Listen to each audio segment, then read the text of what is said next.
Winning at Work, everybody. I'm your host, Tony Moore. I just want to thank everyone for just a fantastic year as we finish up 2021. I think I've had close to 50 food and beverage executives. It's just been incredible. The number of guests that I've wanted to be on. I've even reached out to many people and asked them to come.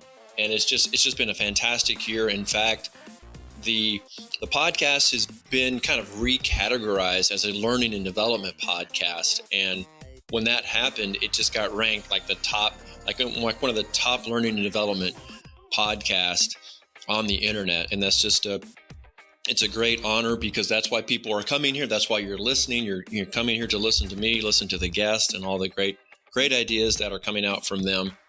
So just a big thank you to everyone. And as you are listening to this, if you're picking this up on LinkedIn, because I do promote these on LinkedIn, be sure to share this episode on LinkedIn so you can increase my guests' influence. You can increase the reach, beyond my network on LinkedIn, beyond my guest network. It gets into yours and it helps kind of amplify that brand mission and the purpose. And of course, the learning and development, aspects of the podcast. And if you go back and you listen to all the different episodes that I've had this year, you can see there's been a clear trend, in food and beverage moving into the, natural, good for you. I've even had some plant-based foods on the show, but I've made it very clear I'm a flexitarian. I eat meat. And speaking of that, my guest today, Colin or Sim Yoder, and Sim, we're gonna have to figure out this middle name, this nickname of yours. I gotta figure this thing out. That's where that came from. But we'll get to that in a minute. But my guest today, Sim Yoder, he's the senior vice president of food service sales at Brookwood Farms barbecue. And barbecue is just absolutely near and dear to my heart. I've got every gadget on my deck, basically, for smoking and for grilling. I'm known as the grill master. But if we really want to get into expert level barbecue, we're going to talk about Brookwood Farms today. And my guest today is going to really kind of walk us through this really interesting company. And our topic today is going to be how to take a very successful regional brand and expand it nationally. And this is the goal for so many food and beverage companies, that they've proven it. It's been great locally. It's expanded regionally, but how do we get to that next level? So with all that said, Sim, welcome. Thank you so much for joining us today. Thank you, Tony. It's a pleasure to be here. Appreciate the invite. Yeah, no, you're welcome. So I touched on it at the top. So Sim, what is that? Where did this come from? It's an interesting story, Tony. So my given name, like you said, is Colin, and my middle initial is M. So my dad's infinite wisdom was going to call me CM, like JT or whatever. And so my younger brother was born, and he started running it together as Sim. And it stuck. And I have been living with it for 55 years now. So, 53 because he's 2 years younger. You just don't know what's it's funny, parents come up with these great plans for their names for their kids, and then it just gets totally thrown out the window, right? Well, it's like I said before, everybody in the South has got a nickname. So that's mine. I've never mentioned my nickname ever on this podcast. Oh, well, by the end of this one, you're going to have to give it to me. It's going to come out. All right. You're going to have to make a mental note and pull it out. That's right. Well, we've got a lot of ground that we want to cover today. And I'm really fascinated with barbecue. But so before we kind of get into our main theme, tell us, give us the overview of who Brookwood Farms is and the mission behind the company. Sure. Thank you, Tony. Well, so Brookwood Farms, we're based in a little town called Siler City, North Carolina, and it's we're family owned and operated by the Wood family, and they've been around. They're actually fourth generation meat business, and as you probably know, most companies don't make it past the second generation.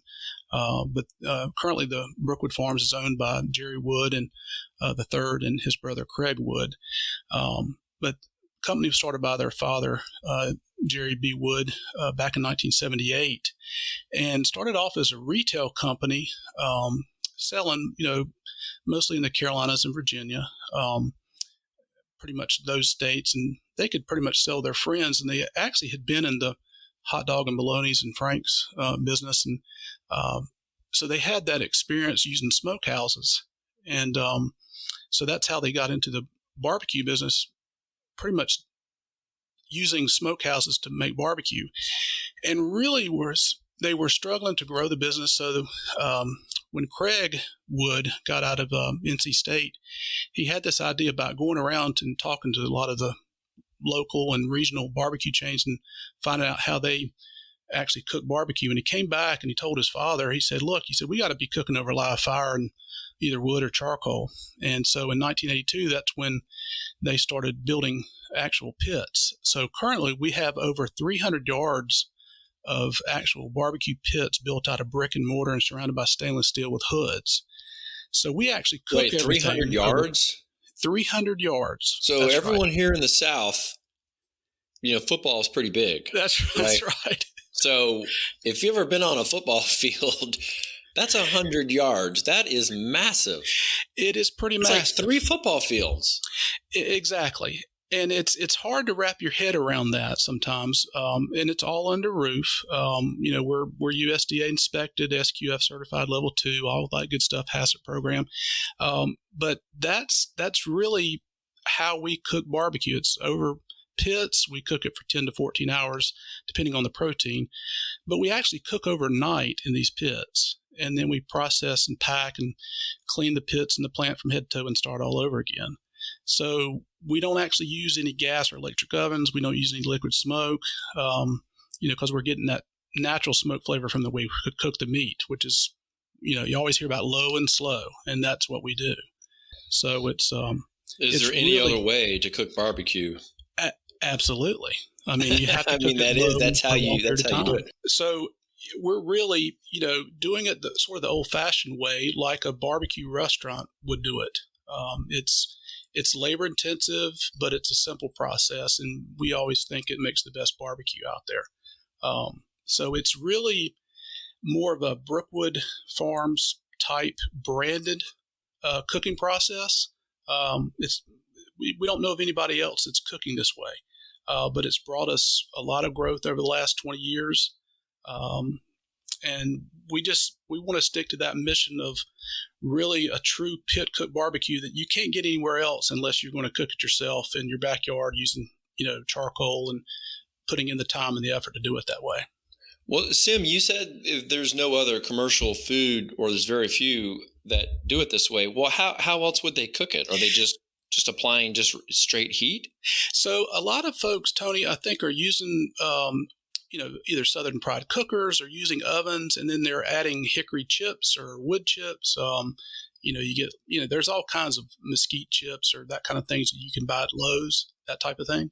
Yeah, the kind of the added flavor that they're kind of pumping in at the end, or absolutely at interval. Okay, so it's not like real traditional. It's a method that just makes it quicker. I guess it's quicker that way, the way they're trying Correct. to do it, right? It's funny. We make fun of, well, I don't want to say we make fun of it, but we call that lazy Q. Everybody can put meat in an oven. I've not heard of that. That's right. good. So you could put meat in an oven and push a button and walk away. That's just not really putting a lot of effort into it. But what we do is we actually have pit masters that stay overnight. They're refiring that charcoal several times a night. They're probing that meat to make sure we're hitting those internal temperatures and that type of thing. So it's very labor intensive, but we think it makes the best product. Well, you've mentioned it twice now that it's labor intensive, and I kind of cringe when I hear that, just because I know that's kind of an issue these days. Any word that centers around people and labor, that seems to be an issue. And I know you wanted to kind of share with me some of the trends that were happening in food and barbecue, but I'm sure obviously that's one of them too, is the labor issue. Oh, absolutely. Well, it's the trend when I first started in this business, almost 25 years ago, was really about, taking a 5-pound tub of pulled pork that already had sauce in it and just emptying it out and put it in a half pan and serving it. That's not the way it is nowadays. A lot of folks are, I give a lot of credit to the Food Network and the Cooking Channel, showing a lot of the barbecue competitions and how to cook smoked meats and that type of thing. So really what's happening now is a lot of folks are looking for that, that really high quality premium product that they can create their own barbecue sauce, or maybe they have their own favorite barbecue sauce out there, and they're looking for high quality cooked meat that they could add a sauce to it. Because right now, in the age of COVID, labor is hard to find. And so they don't have a lot of labor to devote the time and the effort to do what we do. So we have that product ready and available for them to get ready in anywhere between 30 minutes to an hour, because all of our products pretty much come in a cryback bag. You can boil it, steam it, get it ready, and then it's ready to go, and you could add your own barbecue sauce. So right now it's a great time to use that type of product, ready to serve. So do you guys get involved in barbecue sauce at all, or do you just focus on the protein? It's funny. We have sauce products, and we do have a couple of barbecue sauces, but it's really not where we're focused. Yeah, it's not your thing. No. So I had a friend, and he's moved out. Well, he's really a friend of my wife's through work, but he's moved and he's left the company. But we had him over a couple of years ago, and this guy would love to barbecue, and so he brought over some pulled pork that needed to be shredded. So, he put on his gloves and he's kind of shredding it because he had just taken it off his smoker. And he said, "Hey, I've got this barbecue sauce that I've been working on developing that I really like." And I was like, "Oh, cool." So we brought it, and I loved it. It was really good. And I was like, and I fool around in the kitchen. So I was like, tell me, what the ingredients were. I wanted to try to replicate it. And he literally looked at me like I had just asked him for his social security number. That's right. And I'm like, dude, what's your problem? I'm telling you, Tony, people are so passionate. They're protective of their sauces, and it's like opening up the vault when you ask somebody for their recipes. It was. I literally felt like I had just. It's blasphemous. It was. It was. Thank you. Yeah. It's interesting, but if you really think about it, a lot of barbecue sauces is just vinegar and ketchup and some salt and pepper. But what it is it's how much, one guy. Well, good. Thank you for telling me. So now I can go to work on it, and perfect it. And right. Yeah. I mean, it's just about what you put in there. One guy might put in a pound of vinegar. One guy might put in a pound of ketchup. Well, the other guy might put in a half a pound. So it's all in, nobody ever writes their barbecue sauce recipe down. That's the thing. I don't write any of my recipes down. Yeah. And it drives my family crazy because they take them to the grave. We have this thing called Tony burgers. Oh, nice. They're like, "Hey, Dad, make your Tony burgers." Right. And you would think that would mean there's a set formula. There's not. It's like whatever comes to me, the flash of inspiration, that's what you're getting. And if they love one of them, I was like, well, I hope you enjoy it because I don't know that I can recreate it. That's right. So aside from barbecue sauce, I do think you're on to something though, because that is a unique kind of a unique twist, right? So they can buy this really premium pork product, protein, and they can serve it however they want to, and they kind of add that little last-minute little touch, that flavor that kind of makes it their own, right? Well, and here's the way we look at it, Tony. We've gone to all this effort. I mean, we put in, 10 to 14 hours, depending on if it's pork, brisket, chicken, whatever that protein is. And we've gone to all this effort to, stoking coals and refiring and, probing those temperatures and getting that natural flavor of this meat from smoking it. And why am I going to dump, 50% barbecue sauce into it, and cover up all that natural smoke flavor. It makes perfect sense. So that's always been our. That's always the joke. How do you want your steak and what kind of ketchup do you want on it? It's like, what? Absolutely. What is wrong with you? That's right. Exactly. I'm sorry, but the most flavorful meat needs nothing. Absolutely. Nothing at all. If you've cooked it right, you should be able to eat it just like it is. Just like that. So you were kind of talking a little bit offline, saying it was a bit of a challenge with the labor. We're going to get to our talent discussion at the end. So why don't we punt that? Let's talk about that at the end. Let's kind of dive into. You've got a number of expertise areas, but let's focus on growing business. Okay. So, you've grown this family business into a national brand. So you got a lot of cooks and home chefs that, their brand is starting to take off. How do you scale without bankrupting yourself?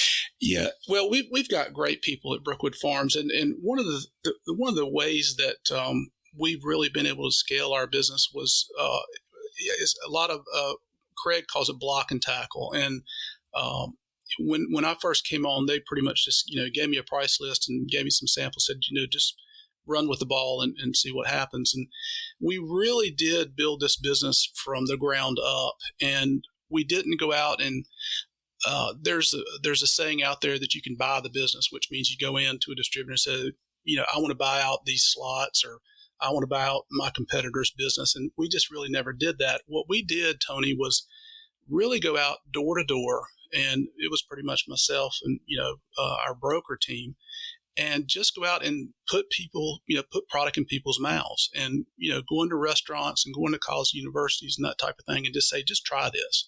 And luckily, I really believe we have the best product.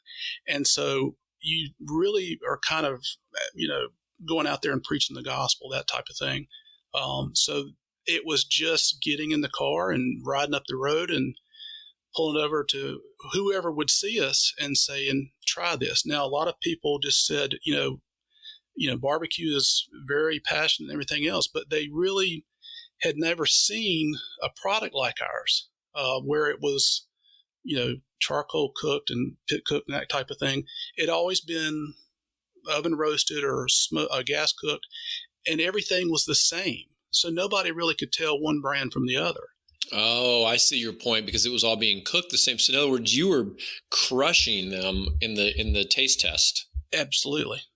Yeah. So, when I've heard the big problem though, Sim, is just getting the, in today's economy and all the nonsense going on, it's been very difficult just to get that product in people's hands. I don't think you could do the same thing now that I was doing 25 years ago. It's just the distributor community is so much different in how they operate, because I was given a lot of opportunities just to say, okay, you go out there and get the business and we'll bring it in for you. The distributor, it's a little bit tighter now, especially now because of COVID, because they don't want to take as much inventory on as they used to. So the way we went to market was really sort of an open door, and now it's a little bit tougher. So I don't know if I could do the same thing nowadays. Now I will say this, we sort of took a risky thing and bid on a group purchasing organization bid, and back in 2006 with a healthcare GPO, and we won the bid, and that kind of set us off on a larger opportunity with some hospitals and college universities that gave us a lot more broadline distribution across some different states like Michigan and Nebraska and New York and Texas, and that kind of put us on a larger path across the country. And soon after, we started getting some calls from some other GPOs and other distributors and that type of thing. And that really kind of helped us take off from there. If I have some listeners that don't know what a GPO is, can you just give us a quick overview of that? Absolutely. So a group purchasing organization, basically what they do is they cobble together several hospitals or several restaurants, and they pretty much go out and work with several suppliers to bring discounted pricing to those groups of hospitals or those groups of restaurants, and say, hey, we've got these suppliers that are willing to offer you a discounted pricing on certain products. And so it's really just about, getting those suppliers to bid their products at a lower price. Just because you get, and the supplier looks at it as, okay, well, you're going to bring me more volume, so I'm going to give you a volume discount type thing. So that's basically what a GPO does. And then you have other management companies that will come in and manage your hospital chain for you, like Aramark, and there's some other folks out there that do that type of thing, and they're more of a management type company. And it's a win-win. Obviously, you absolutely. get you get the volume, you get the velocity that you're looking for, and it kind of forces you to expand your infrastructure. Correct. And of course, you're now into a more stable, kind of revenue flow as well. So it kind of helps balance that out. So exactly. So you think that was one of the keys to kind of breaking out of that regional model? Correct. And it did allow us to go into some more, I'd say, different markets that, maybe we couldn't penetrated before. And it gave us some avenues to say, okay, we've got these products that might not sell in the Southeast. Maybe they were better sellers up in the Northeast or the Midwest. For example, we started doing brisket just because we knew we were going to be selling out in Texas. Well, pulled pork is not as big in Texas as brisket is. So we knew we had to create a brisket category. And you talk about really something hard to create. People down in Texas are passionate about their brisket, and you better do it right, or you won't sell a thing. So that took a lot of hard effort and a lot of R&D. That's when I gained about 20 pounds. Taste test. Right. Taste test. Exactly. I love it. That's a good problem to have. And then after that, we started working with some folks that manage airports, and we worked with a company at the Charlotte Douglas Airport that allowed us to work with them on building a barbecue kiosk down there under our brand. That brought us some exposure, and it kind of went from there. So now we've got 3 airport kiosks, one in Charlotte, one in Las Vegas, and one in Seattle. So those are kind of ways to help yourself as far as getting your brand out there. Wait. Tell me about the kiosk now. I don't think I've... Yeah, so...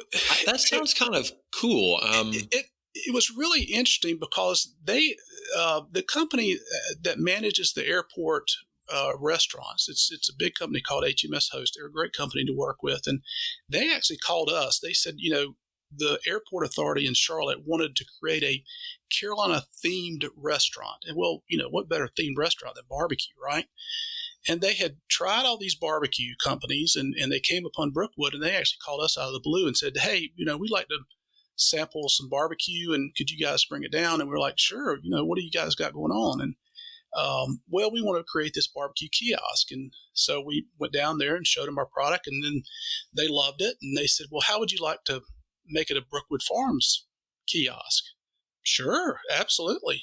And so this was back in 2003, and it's been going on for, I guess, 18 years now. And it's one of the most successful kiosks in the airport. And it's been written up in some travel magazines as, the best airport restaurant, in the industry and that type of thing. And it's given us a lot of brand exposure. We actually get calls from people that are flying through the Charlotte airport and want to know how they can get the product.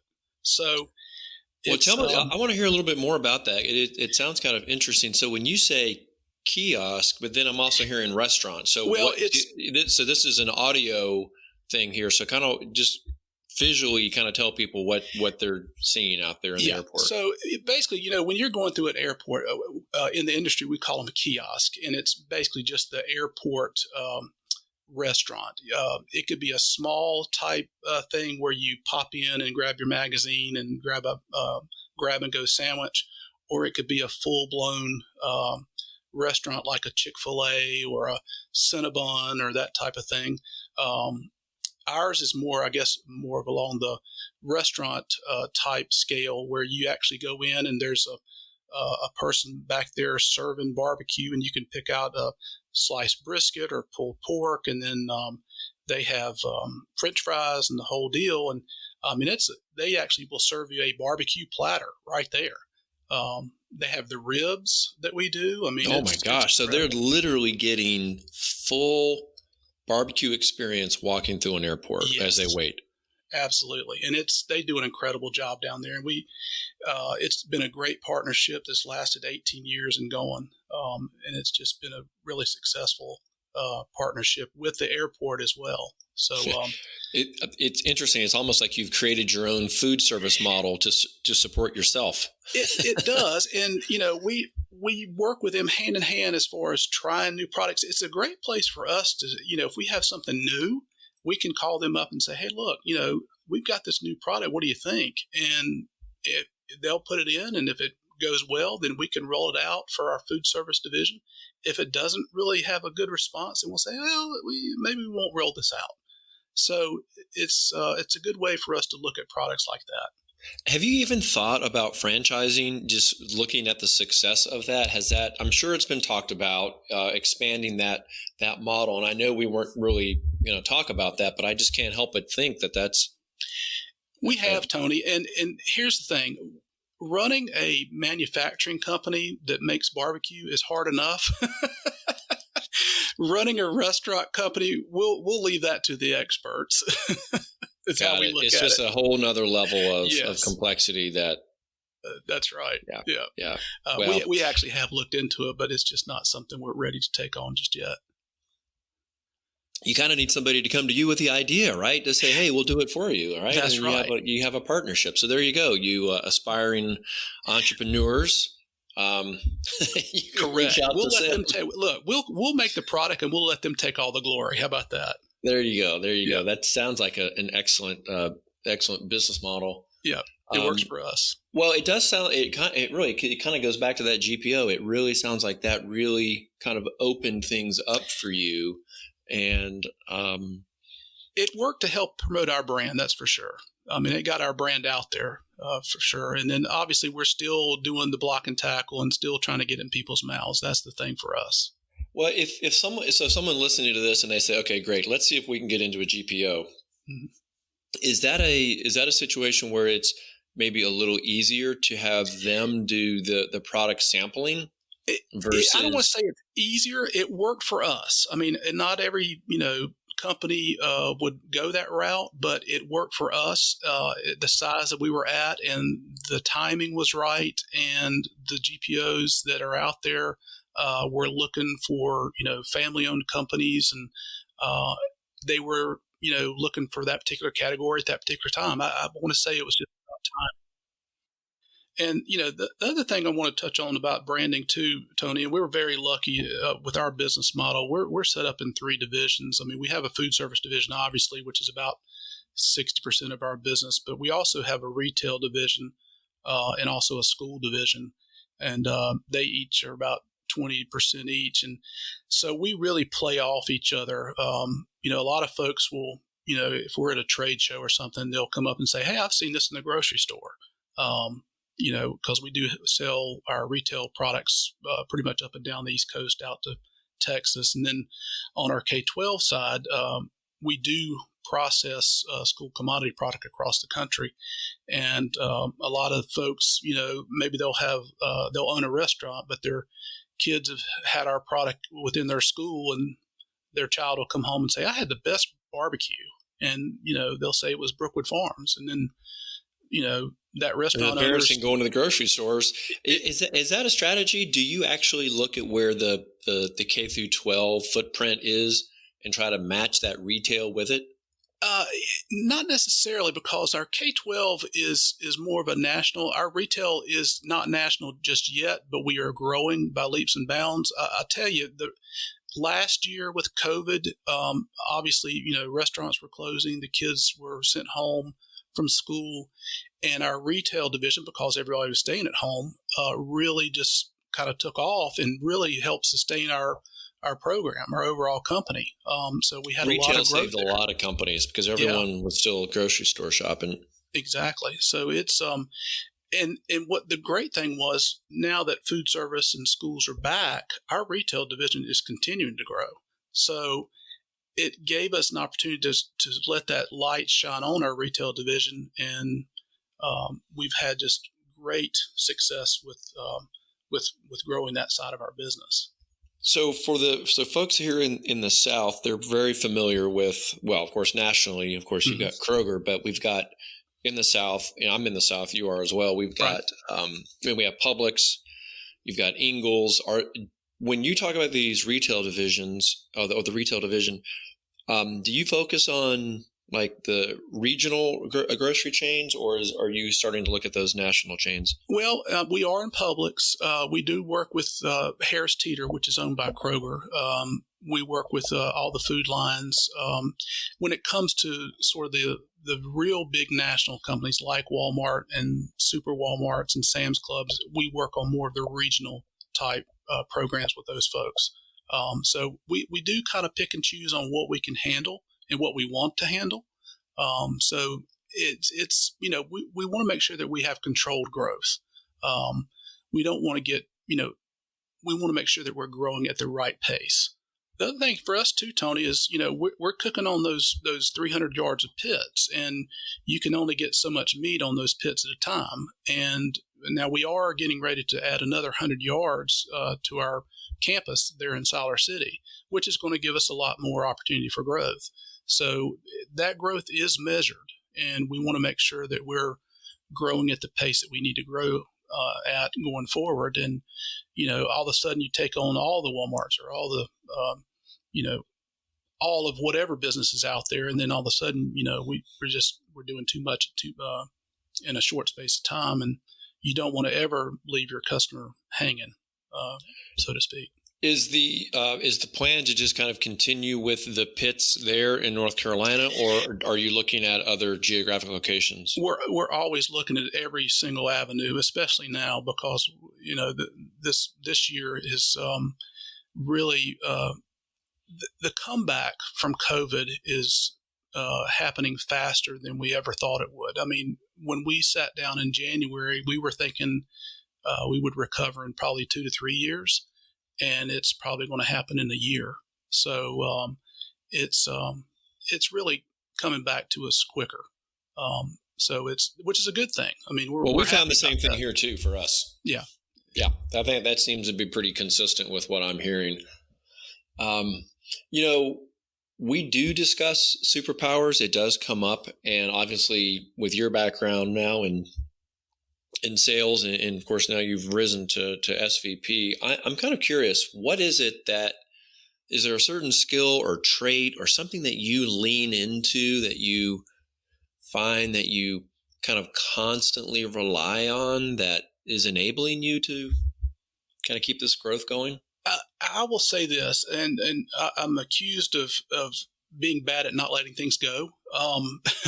So I've got a lot of determination, I guess, is probably, I don't know if that's a superpower or not. I think people sometimes, maybe struggle with the way I phrase that superpower because people don't like to maybe think of themselves that way. But it's that trait that just shows up all the time. Yeah. So for you, it's just a doggedness. Yes, it's persistence. I don't want to say I don't have a lot of patience, but I'm very persistent. So one of the things that I always want to make sure that Brookwood has a seat at the table, and that a customer knows who we are. There's nothing worse than hearing about an account that's put barbecue on their menu, or they've had an LTO, and we did not get a chance to sample that particular customer. So, if that ever happens, I want to make sure that I talk to that customer and understand that why Brookwood was not included. And that's fine. Sometimes we're left out of the game, but my theory is I don't mind losing as long as I'm in the game. And my persistence with our people, our sales team, is be persistent, be determined to always make sure that we're in the game. And that has paid off a lot for us. And because a lot of people, because of the size we compete against billion-dollar companies that are in the barbecue category. So it's really tough to. Well, that's daunting. Yeah. I mean, those are scary numbers when you're going up against firms that have that much capital that they can throw at a problem. Absolutely. And they bring out the fly swatter. Yeah, that's right. Well, listen, when you start throwing that around that kind of money, I mean, it's daunting. And we don't have that kind of money to compete. So we have to compete with our product. And luckily for us, our product wins a lot of the time. Now, I don't blame any customer for buying product based on price, because you have to do what's financially feasible and what's financially affordable for you to do. And I'm not saying that we're the highest priced out there. We're usually right in line with everybody else. But I always want to make sure that we're in the ball game and we're persistent about making sure that customer knows that, we think we have the best product and it's high quality, and it's, we want to make sure that we get it in their mouth and try it and let us, put the best price out there for them that we can afford.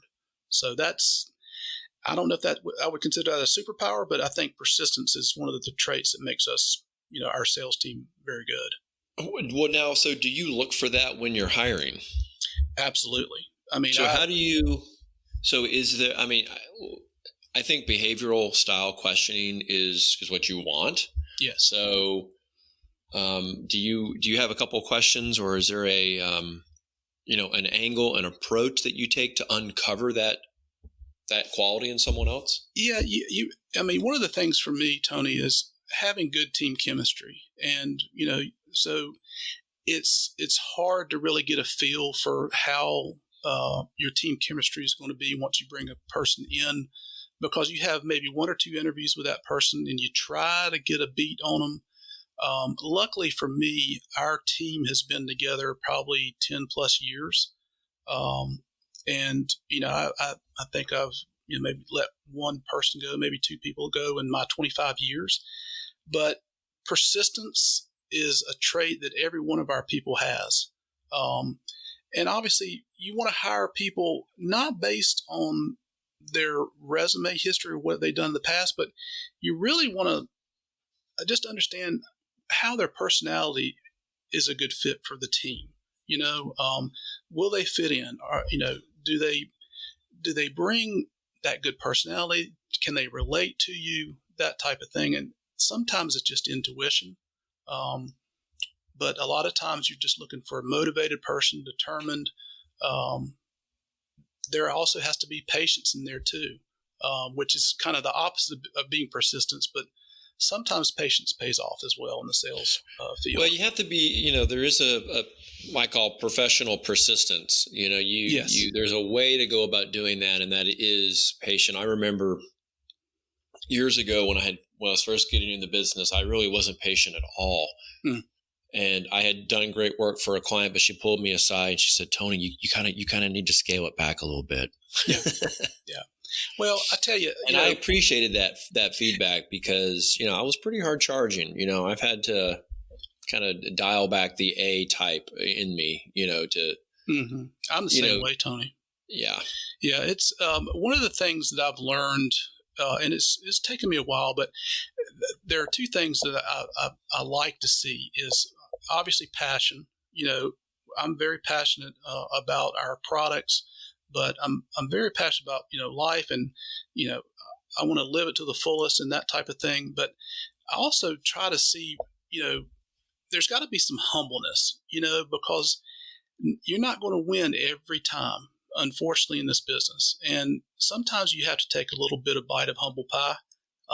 So every once in a while, that's one of the things you just have to, okay, we lost it, and then move on and maybe try to go back and get it again. But humbleness can really help when you're out there selling.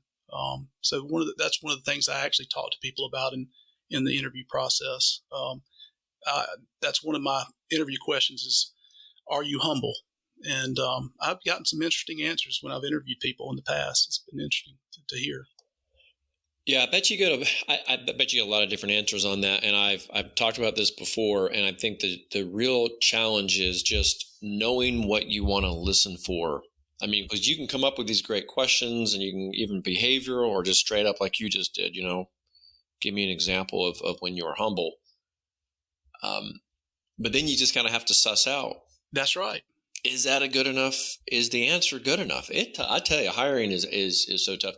Do you ever take people out to have, dinner or lunch or break bread with them? Absolutely. I mean, that's one of the things that really helps figure out. Yeah, it's you put them in a public setting and see how they react to people and to waiters and to servers and that type of thing. I think I forget who it was. I don't know if it was Jack Welch or something like that, but I read about put them in a situation, and I've never done that where it's a setup, like the server comes over and brings them the wrong meal or something like that and see how they react. But you always want to put them in that type of setting. Oh, that's kind of interesting. Yeah. I think it was Jack Welch, but he always put his interviewees, he took them to the same restaurant, and they always knew when Mr. Welch would walk into this restaurant, he was with an interviewee. And they always brought whoever he was interviewing the wrong meal to see how they would react. And if they reacted the wrong way, like, oh, you jackass, you brought me the wrong meal, he wasn't going to hire him. So if they said, oh, I'm sorry, you brought me the wrong meal, I ordered such and such, he knew that they were, a good possible, person to hire. It just shows you their heart. I mean, that's what you're trying to suss out. Yes. And I was, I really think it takes more time to do this, but I'm a firm believer in really kind of trying before you buy. Yeah. You've got to figure out a way to do that. And I'm in the process now of kind of redesigning how I want to hire people. Mm-hmm. And you've got to kind of put them through the paces, because no matter what they say, they've got to do it at some point. So if you can watch them do it, it's always going to be. Listen, hiring is too expensive. Yeah, well, that's the thing. I've always heard it's more expensive to fire somebody than it is to hire somebody. And so I've always kept that in mind. Now, luckily, I have not had to do that very often. But in the back of my mind, I'd rather try to keep somebody and really try to help them learn and get them better than to let them go. Now, sometimes you just have to cut the cord, but it's slow to hire, quick to fire. That's right. That's another good one. That's right. Absolutely. I'm curious, as we kind of wrap up, we haven't really talked about the best way for people to sample or try Brookwood. Do you guys have like an e-commerce? Is that part of your website? We do. So you can go straight to www.brookwoodfarms.com and request samples directly from us. The way we sample is we have 1 pound tubs of pretty much every product that we do on food service. And you can request pretty much any sample. Now, we do have brokers in every state that can also bring it right to your door or right to your restaurant. So we try to make it as easy as possible to sample our product, because it's, like I said, it's getting our product in people's mouths to try, and that's one of the things for us is the more people we can sample, the more product we can try to sell. So that's always. If you've got the premium product, that's what people want. Now, what about for the consumer? Well, what can they do? Is there a way for them to order anything online? Absolutely. We do have a web page that you can actually order product, and we do take credit cards online, so you can order it straight from there. We've got everything from pulled pork to brisket to chicken products, the ribs there. Pretty much everything that we do on food service, you can order online. So, I really didn't think this podcast through very well, because I'm talking to you about barbecue and it's lunchtime. That's right. And I'm dying here. That's right. It's my coffee and my water just are not hitting the spot. You also need to get some sweet tea. Oh, well, now come on, That's right. Or a cold there's beer, sweet tea, and then there's nothing else. What do you do with unsweet tea? You pour it down the drain. Now I'm getting hungry. Oh, man. We call I call sweet tea Southern brown wine. Oh, yeah. You got to have sweet tea.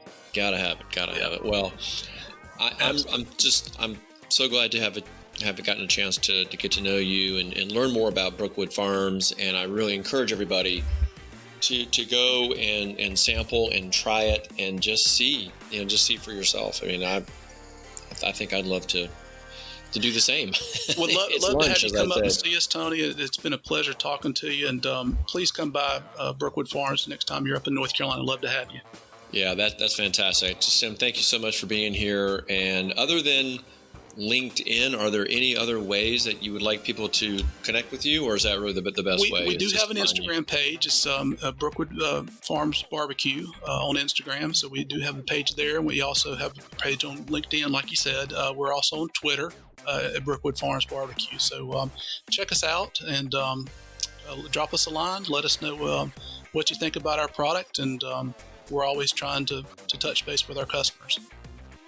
Well, that's great. Thank you so much. I really enjoyed it, Sim. Thank you, Tony. Pleasure to see you.